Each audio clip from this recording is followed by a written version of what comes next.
Vamos lá, mais um dia com temas interessantíssimos aqui no nosso quadro Correspondente Médico e sempre com a presença do Dr. Fernando Gomes para responder a tudo isso. Tudo bem, doutor? Tudo ótimo. E você, Elisa? Vamos lá? Muito bem, vamos lá e sempre contando com a sua participação, hein? Hashtag Correspondente Médico. Estou com o Twitter aberto aqui, tudo que você mandar eu consigo ver daqui. O nosso primeiro tema de hoje é sobre a esperança em cima das vacinas da Covid-19, ainda mais depois do anúncio da Moderna, que a gente está acompanhando, a empresa que fabrica, então, essa substância. O imunizante mostrou ser 94% eficaz na prevenção da doença. É a segunda empresa, aliás, dos Estados Unidos a anunciar resultados com mais de 90% de eficácia. A outra, eu lembro a vocês, foi a Pfizer. Apesar disso, dessas notícias que nos causam bastante esperança e entusiasmo, a Organização Mundial da Saúde afirmou que não é o momento de relaxar os cuidados. Doutor, te pergunto, quando uma vacina apresenta 94% de eficácia, que é o caso da Moderna, ela é de fato eficaz em quê? Ela é eficaz em diminuir os efeitos colaterais? Ela é eficaz em produzir um sistema de imunização do corpo para que a gente possa combater a doença? Em qual aspecto ela é eficaz? Ela é eficaz no intuito de fazer com que o sistema imunológico da pessoa produza anticorpos e tenha essa memória para que, quando tenha contato com o vírus em questão, ela possa rapidamente liberar anticorpos e, com isso, bloquear a atuação do vírus. Então, toda aquela questão relacionada com a segurança, ela já foi testada. Lembrando que tem aquelas fases e etapas que fazem parte de todo o teste de vacina. Então, quando esse número é anunciado, é isso. Significa que ela consegue produzir, consegue dar o resultado dela em 94% dos casos. No caso da Moderna, é de 94%, mas a gente já anunciou outras também com 90%, 92%. Mas quando a gente traz uma de 94%, isso significa que ela é de fato melhor que todas as outras? Ou não? Essa linha é muito tênue e a gente não pode analisar dessa maneira. Elisa, essa linha é tênue. Quando a gente pega qualquer tratamento médico e a gente olha na literatura o que tem publicado ao redor do mundo, qualquer tratamento médico, por exemplo, uma cirurgia de derivação ventrículo-peritoneal. Estou falando aqui uma cirurgia isso? Que a gente faz. É uma válvula que coloca no cérebro para tratar a hidrocefalia. Tá. Você vai ver que, dependendo do centro, a taxa de resultado pode ser um pouquinho maior, um pouquinho menor. E com isso você mais ou menos tem uma noção do que é esperado que seja obtido em qualquer lugar do mundo que a pessoa venha a ser tratada. Isso acontece também com as vacinas. Então, se a gente parar para pensar, o que significa esse 94%? Imagina uma criança que vai fazer uma prova que vale de 0 a 10. Seria ela tirar 9,4 no objetivo final, que seria tirar 10. E é normal que nós queiramos, na verdade, que todas apresentem 100% ou 100% também não quer dizer muita coisa, 94% já é um número excelente? É lógico que sempre a gente visa o perfeito, 10, né? O 10. Na prova assim. seria o 10. Mas na prática a gente percebe que a vacina é um elemento importante no combate à pandemia, mas você percebe que a própria orientação do OMS não vamos relaxar as nossas atenções, porque ela é um dos ingredientes, um dos recursos que nós temos para combater esse problema. Muito bem. E depois do anúncio de 94% de eficácia pela Moderna, a União Europeia divulgou que negocia a compra de milhões de doses. Doutor, na hora que eu li essa notícia, eu lembrei de uma informação. A gente que trabalha com jornalismo vai todo dia aprendendo muito. E a discussão agora, no momento, é a logística para você conseguir armazenar uma vacina. Então, será que no Brasil nós temos a capacidade de armazenar uma vacina que tenha de ter, não sei, menos 20 graus? No caso dessa vacina que nós estamos falando, da Moderna, ela também carrega todas as suas características. Isso significa que aqui no Brasil a gente só vai poder ter algumas vacinas diante da nossa estrutura? Na verdade, Elisa, a gente precisa ter o recurso adequado e a preparação adequada para poder, então, com a logística, recrutar as pessoas e praticar a vacinação. E algumas coisas são comuns nas vacinas, né? Então, o processo de refrigeramento, onde você vai deixar o imunizante, porque senão ele vai perder o efeito. Então, geralmente abaixo de 10 graus Celsius, você precisa ter uma sala climatizada, você precisa tomar cuidado que, por exemplo, esse refrigerador não tenha contato com a luz solar. É importante o cuidado de todo o pessoal em manter sempre a porta fechada, que esses dispositivos tem um alarme para avisar se a temperatura ela fugiu da faixa que o próprio fabricante orienta como adequada para que não perca a função. Sim. Porque não adianta você também ter um imunizante ali. Como se perdesse a garantia, né? Exato, exato. Então, assim, esse cuidado geral que existe acaba sendo aplicado para diversos outros medicamentos, né? O que tem de desafio aqui é você imaginar uma vacinação em massa que seja, então, possível de ser aplicada na população com todo o seu cuidado da melhor forma possível. Doutor, só para esclarecer, quando a gente traz aqui essas etapas de armazenamento da vacina, a gente não fala só da Covid, correto? Isso aqui sempre existiu. Cada vacina, ela tem uma armazenagem diferente.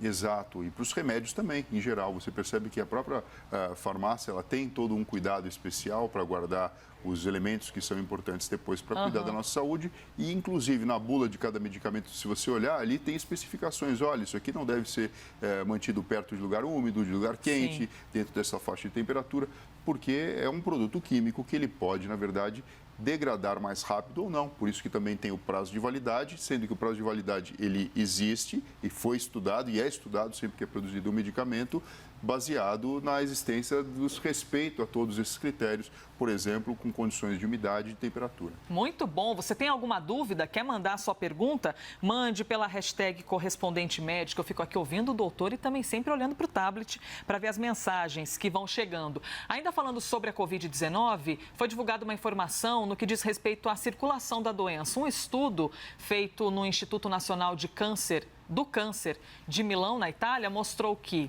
o novo coronavírus está circulando no país desde o ano passado, desde 2019.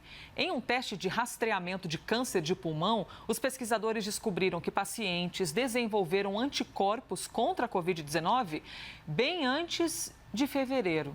Doutor, é aquele momento que causa um nó na nossa cabeça. Se a gente está falando que a Covid-19 explodiu para o mundo desde o fim do ano passado, como que a gente tem informação de registro do coronavírus no começo do ano passado? Bom, vamos partir do pressuposto que essa informação de fato é real e antes de existir tudo aquilo que nós vimos bem de perto, né, acontecendo em Wuhan, já existia esse vírus circulando. O que tem de chave importante a ser investigada dali para frente?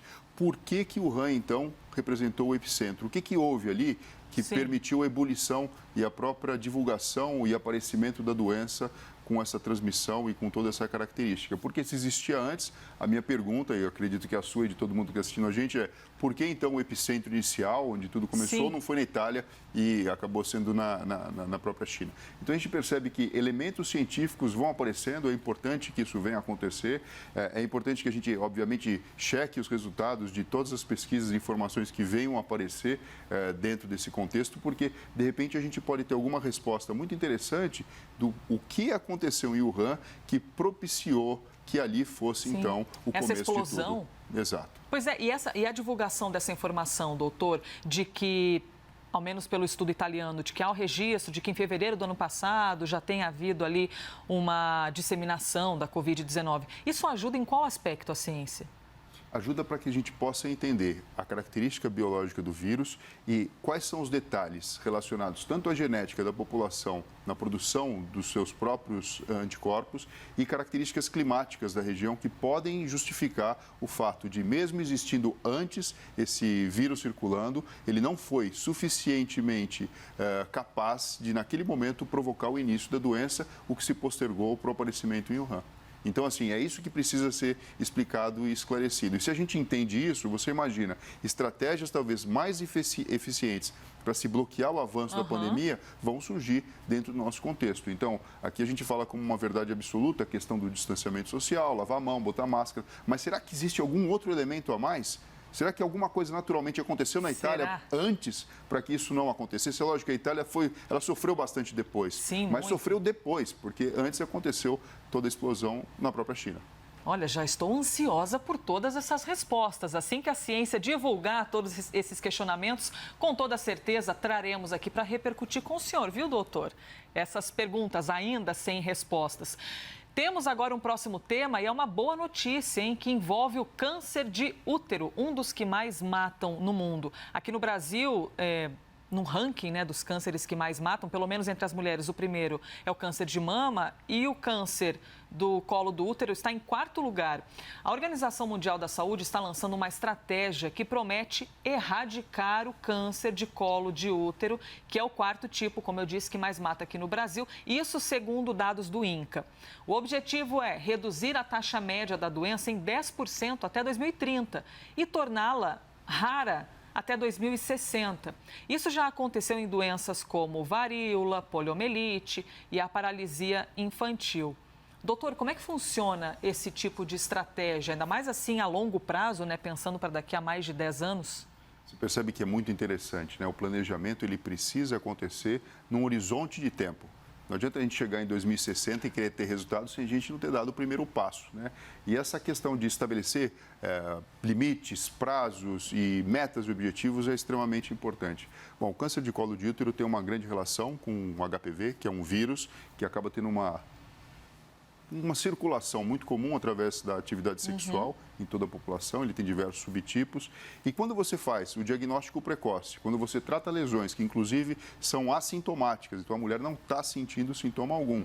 É só no exame. Mas você detecta precoce, em consulta que se passa com o ginecologista, o exame de Papa Nicolau. E ainda mais, quando você coloca a população, principalmente quem ainda não teve contato sexual pela primeira vez e, portanto, não teve contato com o HPV, com a vacinação, você consegue reduzir, eu estou falando aqui dos adolescentes, dos jovens mesmo, você consegue reduzir a incidência da doença e, portanto, você consegue combater algo que nós já sabemos que tem uma relação. A gente fala tanto do coronavírus, né, causando um processo infeccioso, está aqui um exemplo de um câncer provocado também pela atividade de um vírus. Então, pela vacinação contra HPV, é possível, então, se os jovens, antes da primeira atividade sexual, se vacinarem, é possível projetar, então, adiante, para que lá no futuro a gente tenha menos casos, é isso? Isso, você acaba usando essa estratégia para que evite que o vírus tenha o seu papel no desenvolvimento de células cancerosas, células neoplásicas, e junto com isso, você faz um trabalho de detecção precoce, que já vem acontecendo. Tanto é que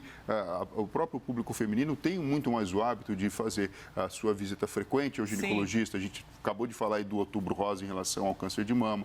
Mas tendo uma relação e uma estratégia possível, o próximo passo, e acaba sendo isso que a gente é motivado, é que a logística de se aplicar essa estratégia na população aconteça, para que a gente possa reduzir o número lá na frente. Então, falando aí de 2030 e depois no horizonte um pouquinho mais para frente, 2060. Pois é, os planejamentos a longo prazo. Doutor, então, só reforçando, o câncer de colo de útero, geralmente ele não apresenta sintomas?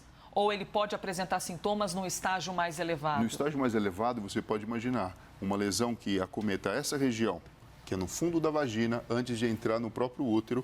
E você tem, então, lesões que podem provocar sangramento, podem provocar dor, podem provocar diversas sensações. Mas isso no estágio mais avançado, onde o tratamento pode acontecer, pode ter sucesso, porém a taxa de cura e a taxa de controle da situação acaba sendo muito menor. Olha que interessante, aqui a gente coloca também até o uso de preservativo. Sim. Porque é um vírus que não vai provocar nenhum mal a curto prazo, que seja extremamente evidente, mas ele tem esse potencial de malignidade a médio e longo prazo. E para algumas pessoas pode até causar essa dúvida na cabeça. Peraí, mas eu estou falando de câncer, o que tem a ver com preservativo? O que tem com HPV? É porque a gente está falando de um câncer numa região que está completamente ligada à atividade sexual.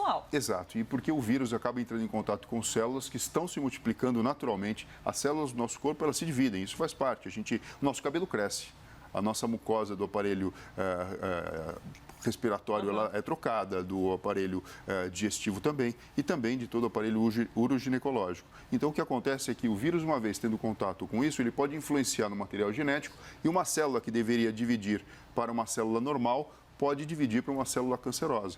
E com isso, então, se multiplicar e provocar uma lesão que seria passível de ser evitado se não tivesse aí a atuação do vírus. Interessantíssimo, hein? Vamos sempre aqui aprendendo demais.